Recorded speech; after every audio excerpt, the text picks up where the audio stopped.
Bayangkan sebuah adegan di mana Anda terlibat dalam perdebatan yang intens, mirip dengan ketegangan dalam sebuah pertempuran. Kata-kata bagaikan anak panah, meluncur tajam menembus udara dengan intensitas yang membuat Anda merasa tertekan, seolah berada di ujung jurang emosional di ladang pertempuran di mana satu-satunya kepastian adalah ketidakpastian. Situasi ini adalah pengalaman universal. Setiap orang pernah mengalaminya pada suatu titik dalam kehidupan mereka, di mana intensitas konflik terasa sangat besar dan menantang. Setiap kata yang diucapkan menjadi pukulan yang menyakitkan dan membingungkan. Namun, bagaimana kita dapat mempertahankan ketenangan di tengah kekacauan emosional ini? Bagaimana kita bisa menemukan pulau ketenangan di tengah hiruk-pikuk emosi yang tak terkendali? Filsafat Stoik kuno, dengan pemahaman mendalam tentang sifat manusia, menawarkan jalan menuju ketenangan. Tokoh-tokoh seperti Seneca, Epictetus, dan Marcus Aurelius bukan hanya pemikir, tetapi juga ahli dalam seni mengelola emosi dan menghadapi tantangan dengan keanggunan.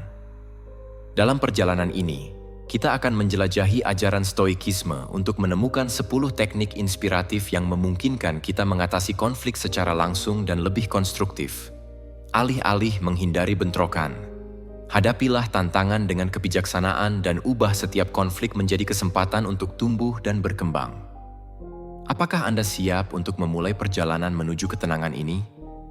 Siapkan diri Anda secara emosional untuk mengeksplorasi kekuatan Anda sendiri dan temukan rahasia kedamaian.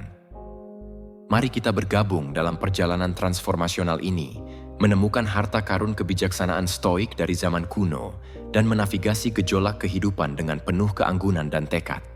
Nomor 1. Eksplorasi secara mendalam perspektif lawan Anda. Bayangkan Anda berada di tepi sungai yang mengalir deras, di mana airnya menabrak bebatuan dengan kemarahan. Seorang penganut Stoik tidak akan terbawa emosi untuk melompat ke dalam arus tersebut, tetapi akan mengadopsi sudut pandang yang lebih mendalam untuk menggali arus tersembunyi di bawah permukaan. Dalam Stoikisme, membenamkan diri dalam perspektif lawan merupakan strategi fundamental untuk mengatasi konflik. Alih-alih bereaksi impulsif, luangkan waktu untuk memahami motivasi dan sudut pandang orang lain. Kemampuan introspeksi ini tidak hanya menumbuhkan respons yang lebih bijaksana, tetapi juga meningkatkan empati dan pemahaman dalam hubungan interpersonal. Salah satu filsuf Stoik mengajarkan bahwa bukan peristiwa eksternal yang mengganggu kita, melainkan interpretasi kita terhadap peristiwa tersebut.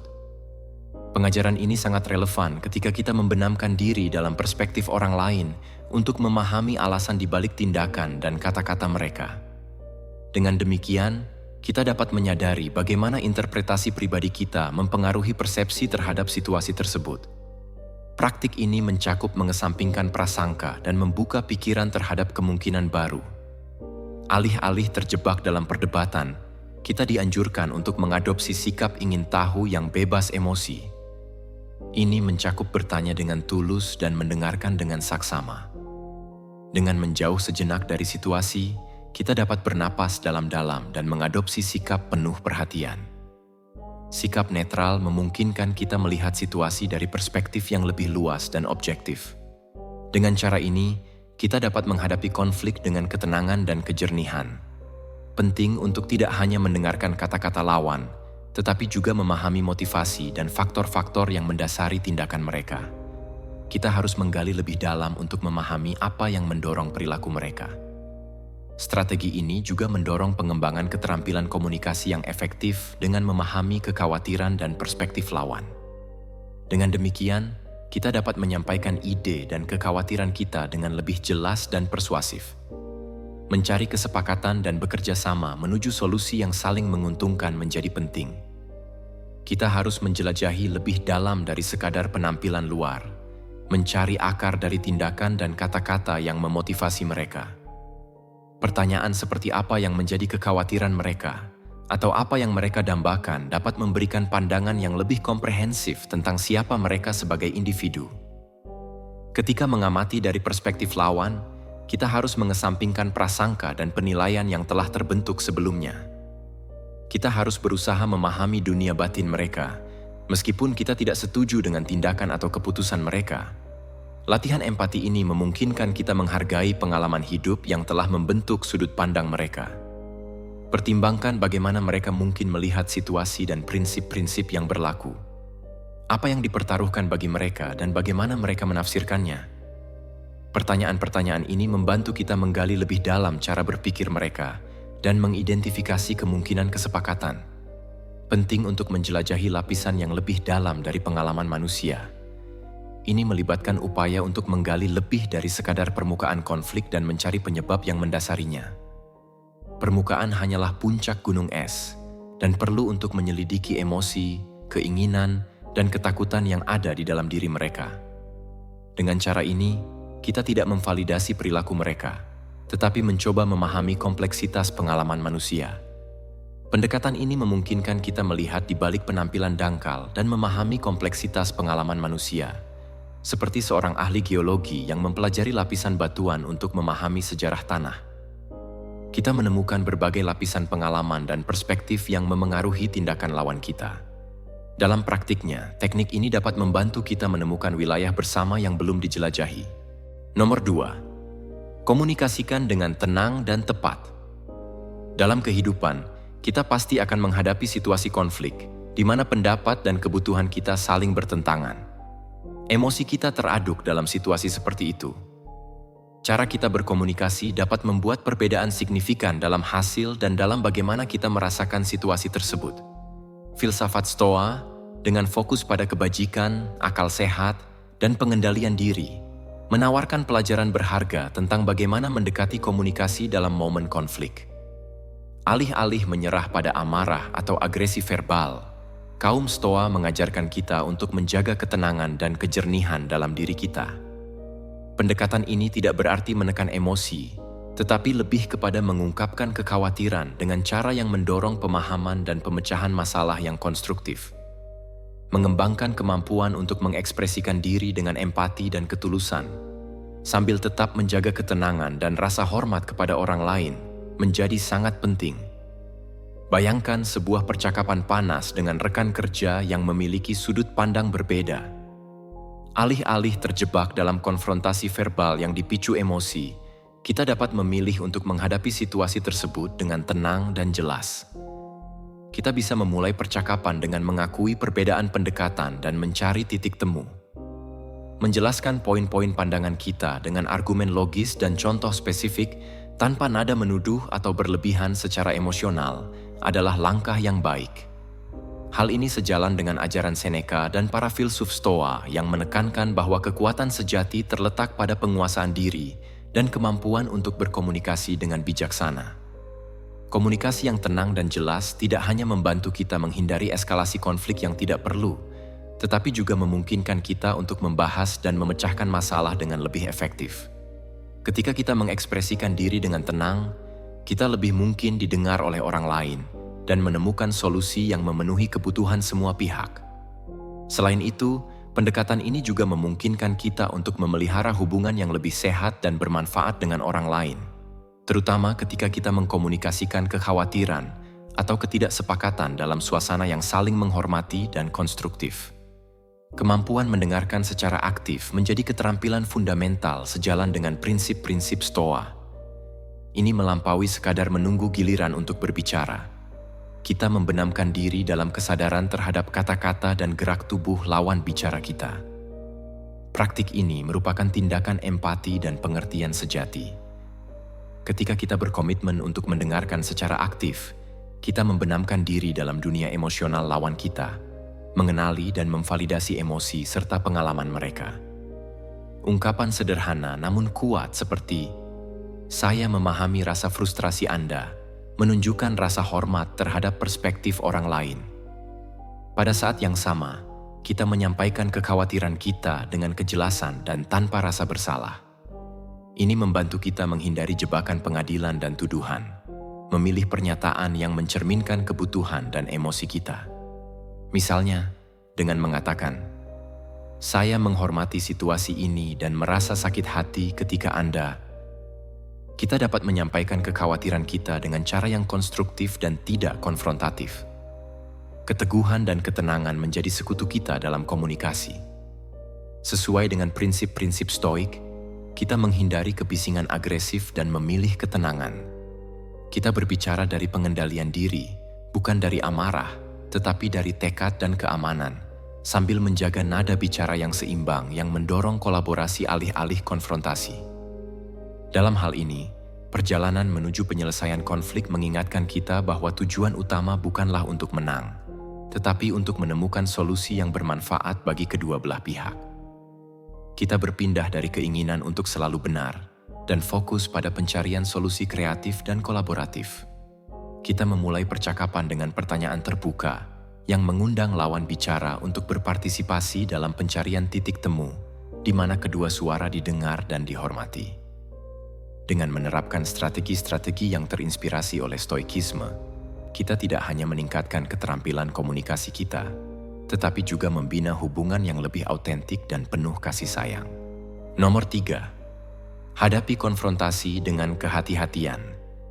Dalam praktik Stoikisme, kita diajarkan bahwa hidup ini penuh dengan situasi di mana kita memiliki pilihan tentang bagaimana menanggapi. Kekuatan pilihan ini tidak hanya mendefinisikan pengalaman harian kita, tetapi juga memengaruhi kedamaian serta kesejahteraan mental dan emosional kita. Dalam kerangka filosofis ini, salah satu pilar pentingnya adalah memilih dengan bijak konfrontasi yang ingin kita hadapi. Bayangkan hidup sebagai ladang pertempuran di mana setiap interaksi, setiap konflik mewakili potensi konfrontasi. Seorang jenderal yang bijak tidak akan terburu-buru terjun ke setiap pertempuran kecil, tetapi akan mengevaluasi situasi dengan cermat sebelum mengkompromikan pasukannya. Kita juga harus mempertimbangkan dengan bijaksana pertempuran mana yang ingin kita ikuti. Ajaran Stoa mengingatkan kita bahwa tidak semua perselisihan layak mendapat perhatian dan usaha kita. Beberapa hanya hal-hal sepele yang, jika kita perhatikan, mengalihkan perhatian kita dari apa yang benar-benar penting. Oleh karena itu, dalam menghadapi setiap tantangan, kita didorong untuk merenungkan sifat konflik dan relevansinya terhadap nilai-nilai dan tujuan kita. Peningkatan kesadaran ini tidak hanya membantu kita membedakan antara pertempuran yang layak diperjuangkan dan yang tidak, tetapi juga memberdayakan kita untuk memusatkan sumber daya kita pada apa yang benar-benar penting dalam hidup kita. Dalam dunia yang terus-menerus dibanjiri berbagai pendapat yang berbeda, konflik, dan dilema interpersonal etis, kemampuan untuk memilih dengan kebijaksanaan mengubah arah pertempuran kita. Ini tentang menjaga ketenangan batin di tengah kekacauan eksternal, menjaga kejernihan mental untuk mengambil keputusan berdasarkan prinsip Stoik. Kebijaksanaan mendorong kita untuk memeriksa reaksi kita terhadap konflik, mempertanyakan apakah kita sedang didorong oleh emosi atau bertindak dari perspektif yang lebih tenang dan rasional. Pemilihan bijak kita tidak hanya berdampak pada kehidupan kita sendiri, tetapi juga dalam hubungan yang kita bangun dengan orang lain. Dengan memilih untuk menghindari perdebatan atau konfrontasi yang tidak berguna, kita secara aktif memupuk lingkungan yang saling menghormati dan berkolaborasi, alih-alih memicu perselisihan dan kebencian. Tentu saja, ini bukan berarti menghindari tantangan. Sebaliknya, hidup itu penuh dengan berbagai peluang untuk berkembang melalui rintangan. Namun, kuncinya terletak pada membedakan antara tantangan yang menguatkan kita dan tantangan yang tidak perlu. Ajaran Seneca, Epictetus, dan Marcus Aurelius menawarkan strategi berharga untuk mengelola konflik dengan ketenangan. Seneca mengingatkan kita akan pentingnya berhenti sejenak sebelum bereaksi impulsif, memungkinkan kita untuk menilai situasi dengan lebih jelas. Epictetus mendesak kita untuk mempertimbangkan apakah konflik yang sedang dihadapi benar-benar memengaruhi nilai-nilai dan kesejahteraan kita, membantu kita membedakan antara gangguan dan tantangan yang kecil. Prinsip Marcus Aurelius menyoroti keutamaan menjaga keheningan, terkadang membebaskan kita dari bobot pelanggaran kecil dan diskusi yang tidak ada gunanya. Analisis biaya manfaat Stoikisme mengundang kita untuk mengevaluasi potensi biaya emosional dari berpartisipasi dalam konflik dibandingkan dengan imbalan yang diperoleh. Ini mengingatkan kita bahwa kekuatan sejati terkadang terletak pada mengetahui kapan harus menyerah. Nomor 4. Temukan cara untuk melakukan perjalanan bersama. Dalam panorama kehidupan yang luas, kita menemukan situasi di mana tampaknya perspektif kita berbeda, seperti jalan setapak yang bercabang di pegunungan. Namun, di balik perbedaan itu, kita belajar untuk melihat melampaui penampilan. Meskipun tampaknya rute kita berbeda, kita dapat bertemu di tujuan yang sama. Bayangkan dua pendaki yang saat mendaki gunung menemukan bahwa jalan mereka saling terkait menuju puncak yang sama. Metafora ini merangkum esensi strategi stoik keempat. Carilah titik temu dalam pencarian penyelesaian konflik secara damai. Pendekatan ini didasarkan pada prinsip stoikisme untuk hidup selaras dengan tatanan alam. Meskipun perbedaan kita mungkin tampak signifikan, kaum Stoa mengingatkan kita bahwa ada jalinan titik temu yang menyatukan hidup kita dan aspirasi kita. Ketika mengadopsi perspektif ini, kita berusaha melampaui batas pembagian permukaan dan mencari poin-poin umum yang mendasari perbedaan yang tampak. Ini seperti melihat lebih jauh ke dalam bebatuan dan pepohonan di jalan setapak gunung untuk mengeksplorasi medan berbagi yang membawa kita ke puncak. Mencari titik temu melibatkan tindakan keterbukaan dan pemahaman, memerlukan pelepasan agenda kita sendiri dan kesediaan untuk mendengarkan serta memahami kebutuhan dan perspektif orang lain. Ini adalah tindakan kerendahan hati dan empati, di mana kita menyadari kemanusiaan kita bersama dalam setiap individu, bahkan di tengah konflik. Untuk memulai pencarian ini, ada baiknya mengikuti beberapa langkah. Pertama, kita perlu bersikap praktis dan bersedia mengesampingkan prasangka kita sendiri, serta terbuka terhadap perspektif baru. Ini berarti mempertahankan pikiran terbuka dan reseptif, bahkan ketika pendapat kita berbeda. Kedua, penting untuk mempraktikkan mendengarkan secara aktif dan empatik. Ini bukan hanya mendengarkan kata-kata orang lain, tetapi juga memperhatikan emosi, gerak tubuh, dan intonasi mereka. Dengan melakukan hal ini, kita dapat menangkap seluk-beluk pengalaman dan pemahaman mereka, meningkatkan sudut pandang kita. Kita juga harus mencari area-area tumpang tindih dalam perspektif kita dan mencapai tujuan bersama. Meskipun tampaknya kita tidak setuju, kemungkinan besar ada area di mana kita berbagi kepentingan atau tujuan serupa. Identifikasi dan fokuskan pada poin-poin ini. Dari kebetulan ini, kita bisa membangun jembatan menuju pemahaman yang lebih besar dan kolaborasi. Dengan mengadopsi pola pikir stoik, kita melampaui perpecahan dangkal dan berusaha menemukan titik-titik penghubung. Seringkali, konflik mungkin tampak tidak mengenal kompromi dan menghambat kemampuan kita untuk bergerak maju secara konstruktif. Namun, dengan bimbingan stoikisme, kita dapat belajar strategi efektif untuk mentransformasikan tantangan ini menjadi peluang bagi kerjasama dan penyelesaian konflik yang konstruktif. Inti dari strategi ini terletak pada perubahan cara pandang kita dari perspektif individualistis ke yang lebih kolektif. Alih-alih hanya berfokus pada kebutuhan dan keinginan kita sendiri, kita belajar menyadari pentingnya bekerja sama menuju tujuan bersama. Ini tidak hanya melibatkan mempertimbangkan, tetapi juga memahami tujuan dan motivasi orang lain. Dengan mengadopsi pola pikir kolaboratif ini, kita dapat membuka jalan bagi resolusi yang lebih harmonis dari konflik. Salah satu kunci untuk mendorong kerjasama melibatkan pemeriksaan terhadap kebutuhan mendasar yang seringkali memicu perbedaan kita yang tampak di permukaan. Ketika kita meluangkan waktu untuk memahami kebutuhan mendasar ini, kita dapat menumbuhkan empati yang lebih besar dan menemukan titik penghubung yang membantu kita maju menuju solusi yang saling menguntungkan. Selain itu, sangat penting untuk mencari nilai-nilai yang dibagikan sebagai dasar untuk mencapai kesepakatan. Meskipun pendapat dan perspektif kita mungkin berbeda, kita mungkin memiliki nilai-nilai fundamental yang sama yang dapat berfungsi sebagai titik awal untuk kolaborasi. Dengan berfokus pada nilai-nilai ini, kita dapat membangun kesamaan pandangan dan bekerja sama menuju solusi yang berkelanjutan. Hargai juga kemajuan kecil yang memainkan peran penting dalam mendorong kerjasama. Kemajuan kecil tidak hanya menumbuhkan kepercayaan dalam proses penyelesaian konflik, tetapi juga dapat memberikan dorongan untuk kolaborasi di masa mendatang. Kesabaran dan pemahaman adalah elemen kunci dalam proses ini. Kita harus menyadari bahwa penyelesaian konflik bukanlah proses yang cepat dan sederhana, melainkan perjalanan yang memerlukan waktu dan usaha. Nomor 5, terapkan humor secara strategis dalam pengelolaan konflik. Menavigasi aspek-aspek yang bergejolak dari perselisihan dan mencapai solusi yang kokoh adalah tantangan tersendiri. Dalam konteks stoikisme, kita diajak untuk mempertimbangkan peran humor sebagai sumber daya strategis untuk mengelola situasi tegang dan memfasilitasi pemahaman bersama. Bayangkan Anda berada di tengah perdebatan yang sengit, di mana kata-kata meluncur bagaikan anak panah. Suasana menjadi tegang seperti badai yang akan datang.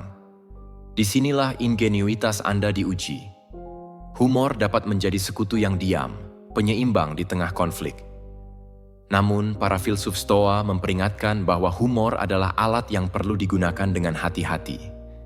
Jika tidak ditangani dengan baik, lelucon yang tidak tepat dapat memperburuk suasana.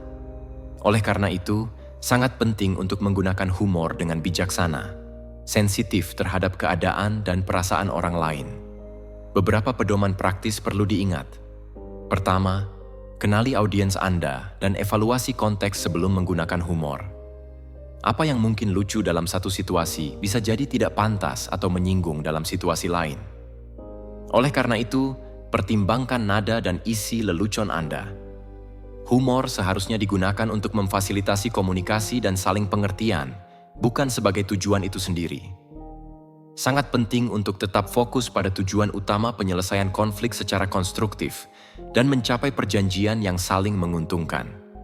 Dalam konteks ini, peran humor menjadi alat yang berharga dalam manajemen konflik.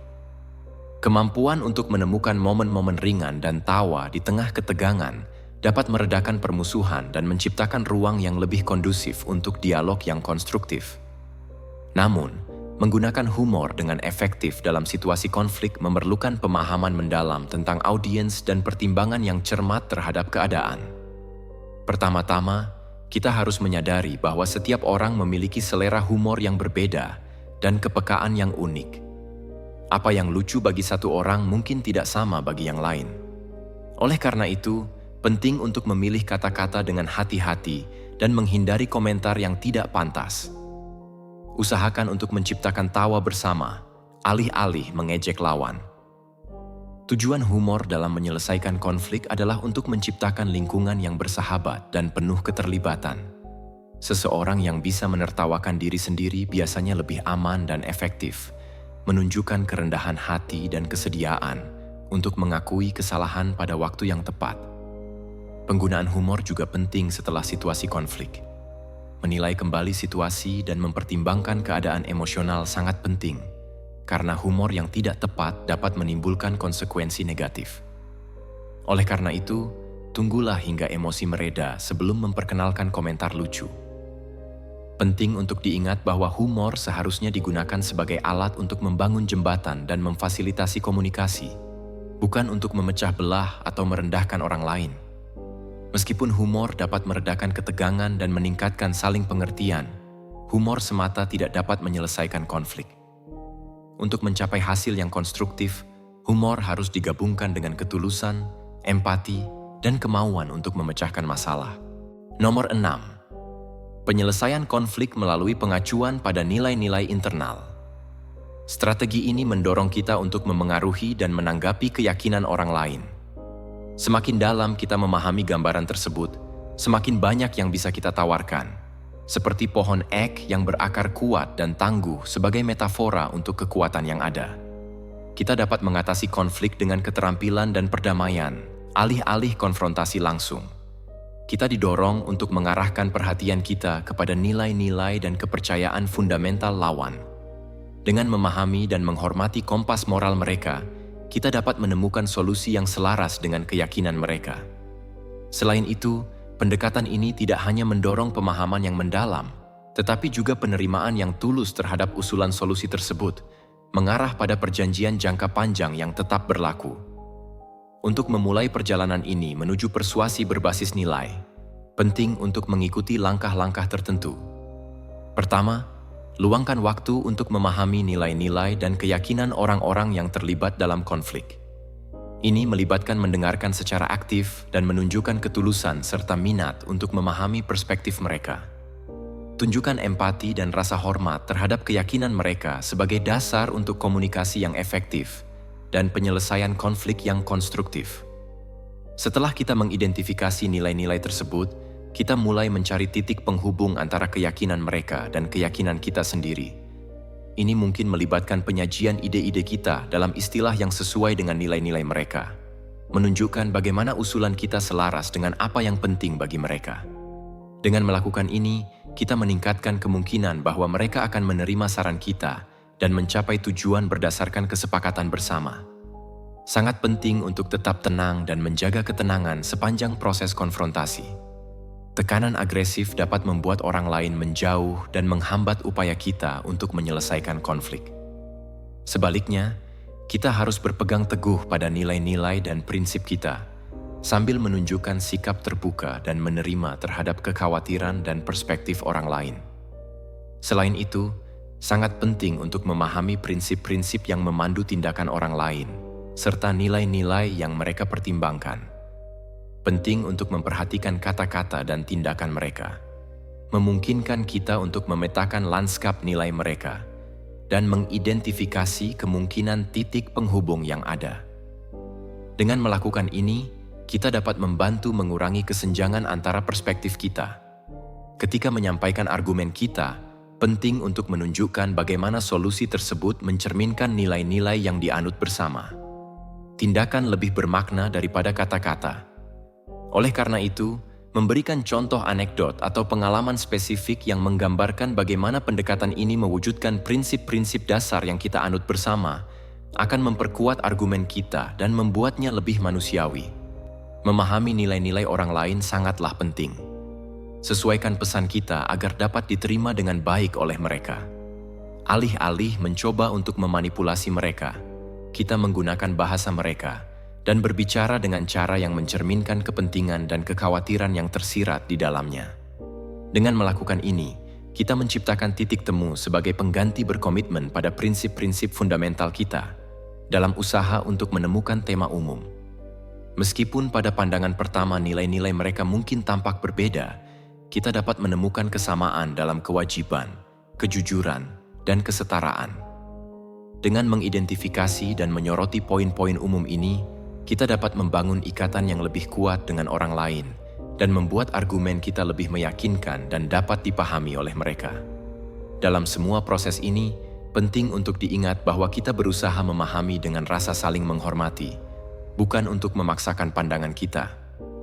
Sikap penuh hormat dan pengertian adalah kunci untuk menemukan solusi yang memenuhi kekhawatiran kita dan menghormati nilai-nilai orang lain, bukan mencoba mengendalikan atau mendominasi. Dengan menerapkan strategi stoik ini, kita menjadi negosiator yang kompeten yang mengupayakan kesejahteraan kedua belah pihak, alih-alih sekadar mencari kemenangan. Nomor 7. Tunjukkan empati dalam cara Anda. Kita membahas konflik yang dapat meninggalkan bekas. Perbedaan besar dalam resolusinya dapat mempengaruhi hubungan harmonis. Dalam kerangka stoikisme, empati muncul sebagai alat penting dalam manajemen konflik. Alih-alih mengambil posisi defensif atau konfrontatif, empati mengajak kita untuk menempatkan diri pada posisi orang lain, memahami perspektif, kekhawatiran, dan emosi mereka. Pemahaman mendalam ini sangat penting untuk membangun titik temu di mana solusi yang saling diterima dapat muncul. Bayangkan metafora sebuah rute medan pegunungan terjal, tempat dua orang tampak ditemukan di jalan yang berlawanan. Empati bertindak sebagai jembatan melalui celah ini, memungkinkan keduanya semakin dekat dan saling memahami dengan lebih baik. Alih-alih berkonfrontasi dengan argumen, empati mendorong kita untuk turun dengan hati-hati di sepanjang jalan ini, mengulurkan tangan simpatik kepada yang lain. Pentingnya empati terletak pada kemampuannya untuk mentransformasi dinamika konflik. Alih-alih memicu permusuhan, empati menumbuhkan pemahaman dan rasa hormat, saling mengakui perasaan satu sama lain, dan memvalidasi pengalaman mereka, sehingga membangun ikatan otentik yang membuka jalan menuju penyelesaian damai. Mengikuti saran Marcus Aurelius, salah satu pendukung stoikisme, kita memahami bahwa empati melibatkan lebih dari sekadar pemahaman. Ini juga melibatkan perasaan orang lain dan bertindak sesuai dengan itu. Ini berarti menunjukkan melalui tindakan dan kata-kata kita bahwa kita menghargai pengalaman dan perspektif individu lainnya. Untuk menumbuhkan empati dalam pemecahan masalah konflik, penting untuk memulai dengan mengakui kemanusiaan bersama yang menyatukan semua orang. Melampaui perbedaan dangkal kita, ini membutuhkan kemauan tulus untuk mendengarkan secara aktif tanpa menghakimi atau berprasangka buruk, dan untuk menemukan titik penghubung di tempat tersebut. Beberapa pedoman praktik untuk menumbuhkan empati termasuk mempraktikkan mendengarkan secara aktif, menunjukkan minat yang tulus pada kepedulian terhadap orang lain, dan mempraktikkan komunikasi penuh empati yang mengungkapkan pendapat dan kebutuhan kita dengan cara yang hormat dan tidak konfrontatif. Kesediaan untuk meminta maaf dan memaafkan juga sangat penting, mengakui bahwa kita semua manusia dan kita pasti pernah melakukan kesalahan. Taktik mendasar adalah mengadopsi perspektif orang lain, bukan berpegang teguh pada milik sendiri. Ajaran ini berakar pada prinsip-prinsip stoikisme, mengajak kita untuk merenungkan dunia melalui mata orang-orang yang bersama kita. Pengalaman apa saja yang telah membentuk emosi mereka? Apa ketakutan atau kekhawatiran yang mungkin mempengaruhi tindakan mereka? Dengan melakukan perubahan fokus ini, kita mengembangkan empati, kapasitas manusia yang kuat, yang memungkinkan kita terhubung secara lebih mendalam dan signifikan dengan yang lain. Salah satu kunci untuk mempraktikkan empati adalah membaca makna tersirat. Mendengarkan dialog saja tidak cukup. Kita harus memperhatikan tanda-tanda yang menyertai kata-kata tersebut, dari bahasa tubuh hingga intonasi suara dan ekspresi wajah. Petunjuk halus ini dapat mengungkapkan emosi dan pemikiran yang jauh melampaui apa yang diungkapkan secara verbal. Perhatikan sinyal-sinyal ini secara implisit, sehingga kita dapat memahami esensi dari apa yang orang lain coba komunikasikan, memungkinkan kita untuk menjawab dengan lebih akurat dan penuh empati. Aspek penting lainnya dari empati adalah kemampuan untuk menerima. Alih-alih mengkritik atau menghakimi tindakan atau reaksi orang lain, penting untuk mengenali dan memvalidasi emosi mereka. Bahkan jika kita tidak setuju, ungkapan seperti, "Saya mengerti mengapa ini penting bagi Anda," atau "Sepertinya Anda sedang mengalami masa-masa sulit," dapat membantu memperkuat kepercayaan dan mengurangi perlawanan dalam konflik. Ketika kita mendemonstrasikan tingkat pemahaman dan penerimaan ini, kita membangun landasan untuk komunikasi yang lebih terbuka dan konstruktif. Terakhir, namun tidak kalah pentingnya, adalah kebutuhan untuk menemukan rasa sakit di balik konflik. Terkadang, kemarahan dan iritasi yang menyertainya bisa menjadi gejala luka emosional yang lebih dalam. Dengan menggali lebih dalam untuk mengeksplorasi kemungkinan sumber rasa sakit, ketakutan, atau rasa tidak aman, kita dapat mengatasi masalah dari akarnya, bukan hanya mengobati gejalanya. Pendekatan ini memungkinkan kita tidak hanya menyelesaikan konflik dengan lebih efektif, tetapi juga memperkuat hubungan kita dengan orang lain, menunjukkan bahwa kita bersedia untuk memahami pengalaman mereka. Nomor 8. Seni negosiasi. Filsafat Stoik memberikan pendekatan yang bijaksana dan seimbang dalam proses negosiasi, sebuah proses yang seringkali dipenuhi dengan tantangan dan ketegangan. Dalam konteks ini, kita dapat membayangkan sebuah pohon eke yang kokoh, dengan cabang-cabangnya yang kuat tertiup angin kencang. Ketika angin berhembus, membengkokkan pohon tersebut bisa menyebabkan kerusakan yang parah, baik pada pohon itu sendiri maupun pada lingkungan sekitarnya. Oleh karena itu, strategi yang lebih rasional dan bijaksana bagi pohon, dan juga bagi Anda sebagai negosiator, adalah belajar untuk bernegosiasi dan beradaptasi dengan situasi yang ada. Penting untuk menemukan keseimbangan yang tepat antara keinginan Anda dan keinginan pihak lain, yang mungkin memiliki pandangan dan pendirian yang sangat kaku. Pendekatan yang terlalu kaku jarang mengarah pada penyelesaian konflik yang efektif dan memuaskan bagi semua pihak yang terlibat. Dalam hal ini, Epictetus, seorang filsuf Stoik yang terkenal, mengajarkan dengan bijak, "Jangan mengharapkan hal-hal terjadi seperti yang Anda inginkan. Sebaliknya, kita harus menerima bahwa realitas tidak selalu sesuai dengan harapan kita. Dengan demikian, izinkan segala sesuatu terjadi sebagaimana adanya, dan Anda akan menemukan kedamaian dalam proses tersebut." Kebijaksanaan kuno ini mengingatkan kita akan pentingnya menerima kenyataan dan bekerja dalam kerangka keterbatasan yang ada untuk menemukan solusi yang efektif dan memuaskan. Kemampuan untuk menemukan solusi yang memenuhi setidaknya sebagian dari kebutuhan Anda dan kebutuhan pihak lain merupakan indikator kebenaran dalam negosiasi. Oleh karena itu, sangat penting untuk mengembangkan keterampilan negosiasi ini. Pendekatan Stoik melibatkan serangkaian langkah dan prinsip yang dapat membimbing kita menuju penyelesaian konflik yang lebih harmonis dan konstruktif. Salah satu aspek kunci dalam negosiasi adalah praktik empati, yaitu kemampuan untuk menempatkan diri Anda di posisi orang lain. Ini mencakup pemahaman yang mendalam tentang motivasi, keinginan, dan pandangan mereka, serta menyadari bahwa perspektif mereka mungkin berbeda dari pandangan yang Anda miliki. Dengan mengadopsi sikap keterbukaan dan pengertian, Anda menciptakan ruang untuk dialog yang lebih produktif dan kolaborasi, menggantikan konfrontasi yang seringkali tidak menguntungkan bagi kedua belah pihak. Selain itu, tetap tenang dan terkendali, bahkan dalam situasi yang penuh tekanan, adalah sangat penting. Kemarahan dan frustrasi dapat mengaburkan pandangan kita dan menghalangi pencarian solusi yang baik. Pikiran yang kreatif, kejelasan, dan ketenangan memungkinkan kita untuk berpikir dengan jernih dan menemukan pendekatan inovatif dalam penyelesaian konflik yang dihadapi. Efektivitas juga memainkan peran yang sangat penting dalam seni negosiasi. Oleh karena itu, penting untuk mengungkapkan kebutuhan dan kekhawatiran Anda dengan jelas, serta mendengarkan dengan aktif pihak lawan.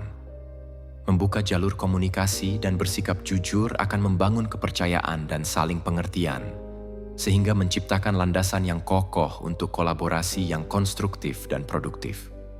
Di samping itu, sangat penting untuk bersedia berkomitmen dan mencari solusi yang memuaskan kedua belah pihak, meskipun hal ini tidak berarti Anda harus mengalah pada semua tuntutan pihak lain. Temukan jalan tengah yang dapat diterima oleh kedua belah pihak. Untuk mencapai keseimbangan ini, diperlukan fleksibilitas, kreativitas, dan komitmen yang kuat terhadap tujuan untuk menemukan solusi yang saling menguntungkan. Dengan menerapkan prinsip-prinsip ini dalam negosiasi Anda tidak hanya akan menjadi negosiator yang lebih baik, tetapi juga akan menciptakan hubungan yang lebih baik dengan orang-orang di sekitar Anda. Nomor 9. Meminta bantuan eksternal. Bayangkan tanpa rasa takut mendapati diri Anda terjebak dalam rimbunan duri yang rumit, di mana cabang-cabang saling berjalin dan menghalangi jalan yang Anda tempuh, menghambat kemajuan apapun. Setiap upaya untuk melarikan diri terhalang oleh lebatnya dedaunan, menimbulkan perasaan keputusasaan dan stagnasi. Ini menyerupai pengalaman terjebak dalam konflik yang belum terselesaikan, di mana komunikasi terputus dan menemukan solusi tampaknya mustahil. Namun, dalam situasi yang menantang ini, prinsip-prinsip Stoik menawarkan panduan yang berharga. Strategi ke-9 menekankan pentingnya meminta bantuan eksternal tanpa rasa takut, yang tidak bertentangan dengan gagasan kelemahan. Mencari bantuan eksternal adalah tindakan tekad dan kebijaksanaan, sebagai manifestasi dari kemauan kita untuk mencari jalan keluar. Bayangkan seseorang yang tetap positif dalam menghadapi kesulitan, seperti mediator atau penasihat, yang menjadi mercusuar penerang di tengah kegelapan konflik, layaknya seorang filsuf Stoik yang membimbing murid-muridnya menuju kebijaksanaan. Para mediator ini bertindak sebagai pihak ketiga yang netral, menawarkan perspektif objektif dan seimbang yang sangat penting dalam menavigasi labirin kompleks konflik. Kehadiran mereka menciptakan lingkungan yang terkontrol di mana kedua belah pihak dapat menyampaikan kekhawatiran dan sudut pandang mereka, memastikan bahwa mereka didengarkan dan dihargai secara setara. Mediator adalah sumber daya yang sangat berharga dalam hal keterampilan penyelesaian konflik. Mampu mengurai komunikasi yang membingungkan dan menghilangkan emosi yang mengganggu yang menghalangi jalan menuju solusi damai. Mereka berperan sebagai fasilitator yang membantu mengidentifikasi titik-titik gesekan dan mengarahkan dialog ke arah yang konstruktif dan produktif. Penting untuk dicatat bahwa mencari bantuan dari luar tidak berarti menyerah atau menunjukkan kelemahan. Sebaliknya, ini adalah strategi yang cerdas untuk mengatasi rintangan dan bergerak maju menuju penyelesaian positif.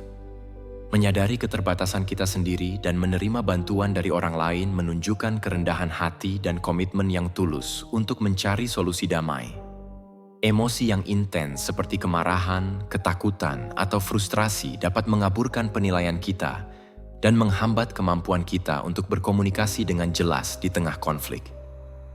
Emosi-emosi ini bisa sangat mengganggu sehingga sulit untuk memahami perspektif orang lain atau mengungkapkan ide-ide kita sendiri dengan cara yang jelas dan koheren. Disinilah intervensi pihak ketiga yang netral dapat membuat perbedaan besar dan membuka jalan menuju penyelesaian. Bayangkan situasi di mana dua orang mendapati diri mereka terjebak dalam siklus perdebatan dan perselisihan yang tak berujung. Setiap upaya komunikasi tampaknya memperburuk keadaan, dan kemungkinan mencapai kesepakatan tampaknya semakin tidak mungkin. Dalam masa-masa seperti ini, kehadiran seorang mediator atau fasilitator pihak ketiga bisa sangat berharga. Sikap netral mereka bertindak sebagai katalisator bagi dialog yang konstruktif, menciptakan ruang aman di mana kedua belah pihak dapat menyampaikan kekhawatiran dan sudut pandang mereka tanpa takut dihakimi. Peran mediator lebih dari sekadar mendengarkan dan mengulang apa yang dikatakan masing-masing pihak. Mereka bertindak sebagai pemandu ahli yang membantu pihak-pihak tersebut untuk mengeksplorasi perbedaan mereka dengan cara yang konstruktif dan menemukan titik temu di mana mereka dapat membangun perjanjian. Untuk mencapai tujuan bersama ini, mediator harus memiliki keterampilan komunikasi yang luar biasa dan pemahaman mendalam tentang dinamika konflik serta teknik resolusi masalah. Salah satu keuntungan utama dari memiliki bantuan mediator adalah kemampuannya untuk mempertahankan ketenangan dan objektivitas di tengah badai emosional, sementara pihak-pihak yang terlibat mungkin dibutakan oleh emosi dan sudut pandang mereka sendiri.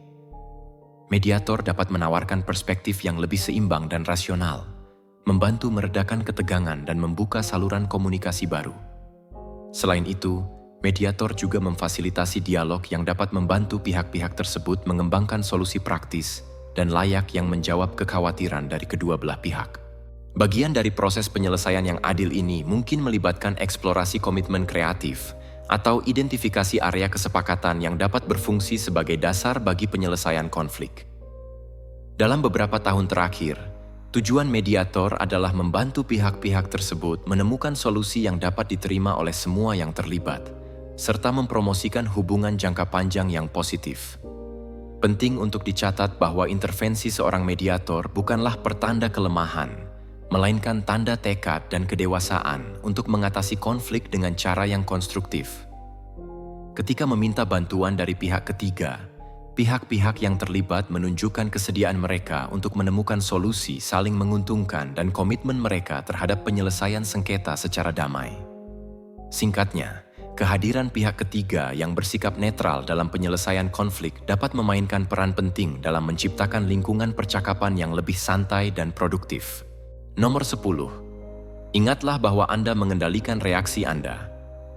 Di lautan luas kehidupan, kita terus-menerus menghadapi situasi badai yang menantang dan emosional yang mengancam untuk menggoyahkan ketenangan kita. Dalam analogi badai ini, stoikisme mengingatkan kita bahwa meskipun kita tidak dapat mengendalikan keadaan eksternal, kita selalu memiliki kekuatan untuk mengendalikan respons kita terhadap situasi tersebut. Prinsip mendasar ini mengajak kita untuk mengadopsi sikap kekuatan dan ketenangan di tengah kesulitan, menyadari bahwa kedamaian batin kita bukanlah sesuatu yang ditentukan oleh peristiwa eksternal, melainkan oleh kehendak dan pilihan kita sendiri. Saat kita menghadapi situasi sulit, sangat mudah untuk terjerumus ke dalam keputusasaan atau kebencian, membiarkan emosi kita menyeret kita seperti gelombang badai. Namun, stoikisme mengajarkan kita bahwa kita mampu menahan dahsyatnya badai dengan menjaga ketenangan dan kesabaran, bahkan ketika keadaan tampaknya berada dalam kondisi terburuk. Alih-alih membiarkan diri kita terbawa oleh amarah atau rasa takut, kita dapat membantu diri kita sendiri dengan menumbuhkan sikap penerimaan dan keseimbangan, menyadari bahwa setiap tantangan adalah peluang untuk tumbuh dan belajar. Mengendalikan reaksi kita terhadap kesulitan tidak berarti menekan emosi kita atau menyangkal keberadaannya, melainkan belajar bagaimana mengelolanya dengan cara yang konstruktif dan sadar, bukan bereaksi secara impulsif. Dalam situasi yang penuh tekanan, kita dapat mengambil sejenak untuk bernapas dalam-dalam dan mengevaluasi pilihan kita dengan jelas dan objektivitas. Pendekatan reflektif ini memungkinkan respons yang lebih bijaksana dan efektif, alih-alih terseret oleh luapan emosi kita. Salah satu alat yang ampuh untuk membudidayakan kemampuan kita dalam mengendalikan reaksi adalah praktik introspeksi diri. Dengan meluangkan waktu untuk merenungkan tindakan dan emosi kita dapat mengidentifikasi pola-pola pemikiran dan perilaku yang dapat berkontribusi pada kecemasan kita.